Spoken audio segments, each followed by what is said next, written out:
দিনে পাশে এসে দাঁড়িয়েছে। চট্টগ্রামের অনেক এই যে যেমন এখানে SARM আজকে আমাদের সিলেট চট্টগ্রাম ফাউন্ডেশনের আহ্বানে পাশে এসে দাঁড়িয়েছে। এটার জন্য আমি SARM-কে ধন্যবাদ জানাই। এছাড়া আমাদের চট্টগ্রামের অন্যান্য যেসব শিল্প প্রতিষ্ঠান আছে তারাও যদি এরকম আরও পাশে এসে দাঁড়ায় তাহলে আমার মনে হয় সিলেটে বন্যার্ত জনগণের আরও বেশি উপকার হবে। কারণ বন্যা শেষ হয়ে গেলেও কিন্তু বন্যার প্রতিক্রিয়া এখনো শেষ হয়নি। কারণ বন্যা পরবর্তী বন্যাতে অনেকের কিন্তু বাড়ি ঘর চলে গিয়েছে, ধ্বংস হয়ে গিয়েছে। অনেকের বিভিন্ন ধরনের চর্মরোগ থেকে শুরু করে নানান রকম পেটের পীড়া বিভিন্ন রোগে কিন্তু আক্রান্ত হয়েছে এলাকার লোকজন।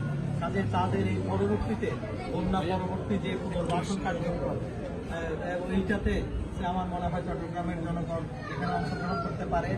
আজকে এই কিছুটা এই যে চাল ডাল তেল এসব কিছু জিনিস নিয়ে আজকে সবার আমাদের জনগণের মাঝে এসে দাঁড়িয়েছে। আমরা আশা করবো আমরা সকলেই যারা আছি সকলেই যদি আমরা এখানে কন্ট্রিবিউট করি।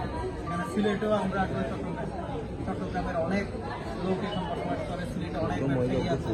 এছাড়াও সিলেটে কিন্তু তেমন কোনো শিল্প প্রতিষ্ঠান তেমন কিছু নেই, বড় কোনো ব্যবসা প্রতিষ্ঠানও নেই।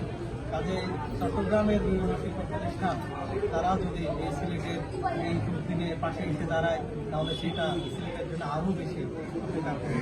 আমি সবশেষে এই আজকের যে অনুষ্ঠানের সাফল্য কামনা করি এবং আমরা আশা করি যে সিলেটের অন্যান্য সময়ে যে কোনো দুর্যোগে চট্টগ্রামবাসী পাশে থাকতে এই আশা ব্যক্ত করে শেষ করছি। সবাইকে ধন্যবাদ। জয় বাংলা।